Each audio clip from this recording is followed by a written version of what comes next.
একটা হাঁস আর ঘোড়ার মধ্যে পার্থক্য কী বলুন তো?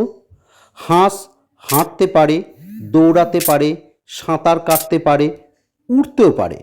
কিন্তু এই সব কিছুতেই হাঁস বড় অ্যাভারেজ মানের। সে জোরে হাঁটতে পারে না, জোরে ছুটতে পারে না, এমনকি জোরে উড়তেও পারে না। অপরদিকে ঘোড়ার একটি পারদর্শিতা আছে।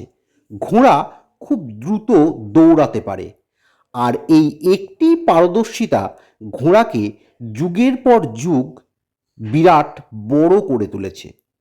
আপনি যদি এমন মানুষ হয়ে থাকেন যার অনেকগুলি দক্ষতা আছে কিন্তু সবগুলোই অ্যাভারেজ মানের, তাহলে আপনি মানুষের কাছে সেই অ্যাটেনশন পাবেন না যেটা বিশেষ দক্ষতা সম্পন্ন মানুষ, একটি বিষয়ে বিশেষ দক্ষতা সম্পন্ন মানুষ পেয়ে থাকেন।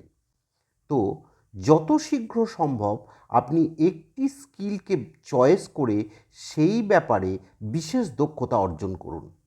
ধন্যবাদ।